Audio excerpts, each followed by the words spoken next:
Hey everyone, welcome to today's amazing story about to unfold. Grab your popcorn. No support at all, sounds just like my life. We have no support. No support at all, just the uplifting news we needed. We have no support. No support whatsoever, challenge accepted. We truly have no support. No support at all, looks like we need to fend for ourselves. We have no support. No support at all, it's like making dinner by myself. We have no support. Absolutely no support whatsoever, it's hard to fathom. We truly have no support. No support whatsoever, I've been there too. We have absolutely no support. No support whatsoever, it's actually not that bad. We truly have no support. No support at all, I'm starting to question my choices. We have no support. We have absolutely no support. What an incredibly frustrating fact it is. The bodyguards quickly split up. One group went to protect the ambassador, while another one called for backup, but the headquarters responded. In Benghazi, no quick response teams, just those 6 mercenaries. Boss Wise insisted on leading the charge, taking off for support. Armed militants stormed the villa, leaving chaos, fires blazing. It resembled a wild party. The folks inside were so scared they almost needed new pants, just hiding in the safe room waiting for rescue. At the forward outpost a kilometer away, everyone jumped into action after hearing gunshots, preparing firepower for rescue. But Ron was doused with cold water by the station chief, since they weren't the first responders. Going out to rescue was practically suicide. But Ron knew that, aside from them, no one else could provide fire support. While Ron and his crew were stuck, the armed guys were already storming the villa.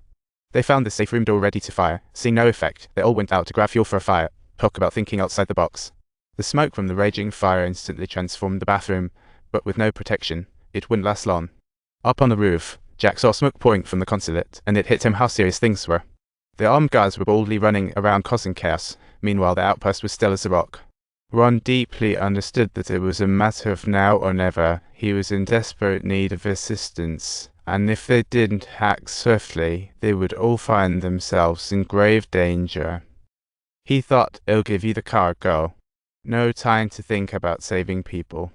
He stomped on the gas and bolted out of the base.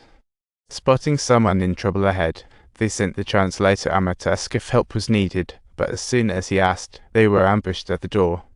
Amidst the chaos, Ron's elite team decided to stealthily enter the consulate. They were just 6, but they were the Armée de la Armée. Soon they stealthily joined the Martyr Brigade at the consulate entrance, when suddenly an RPG went off in front of them. The opposing team had the numbers and a heavy machine gun covering the door. Powerful firepower seemed to extinguish their hopes in an instant. After clearing the heavy fire, the other goons were easy to deal with, and they charged towards the burning villa.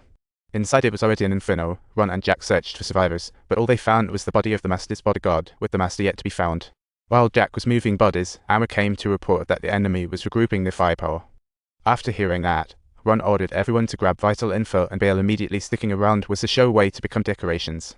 In the new round of gunfire, Ron and his crew could only cover the retreat of the master's people, but the first guard out was totally dazed by the heat.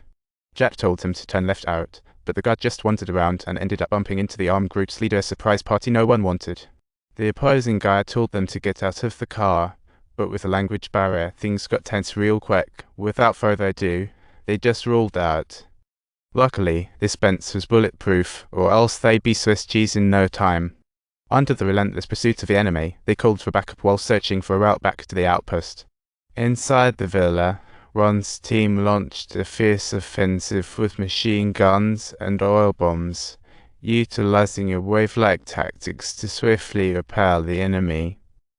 On the way back, Ron asked the bodyguards about the situation and learned that they had shaken off enemy. But the reality was, the enemy knew where the bodyguards were headed. They hadn't given up the chase, but were gearing up to concentrate their attack on the outpost. Soon, the Benz with its flashy ride returned to base, and Ron's car zipped in safely through the gates. This was no dawn before the dawn, but the darkness before daybreak. Ron warned everyone, from now on, he was the chosen one here, and everyone better brace themselves for the enemy's major attack. With no aerial support from the U.S., it was down to 6 guys and a few surviving bodyguards. This was all the firepower the outpost had. Ron swiftly assigned ammo, pulled out a map to set 5 points, and off they went up to the roof, deploying and watching for the enemy. They were in for a sleepless night. With the help of night vision goggles, they soon spotted a big group of armed militants closing in. The enemy crept closer from a nearby farm, and Ron ordered them to wait until the militants got super close before opening. A big bang sounded the battle horn, and both sides' firepower crossed each other, creating blazing lines of fire. With explosions and flying shells everywhere, the enemy fired their AK like they were at a shooting range, while one's team shot with precision. It was in this unequal showdown, one's team successfully repelled the opposing onslaught, demonstrating extraordinary combat skills. Don't forget to subscribe to our channel for more amazing content.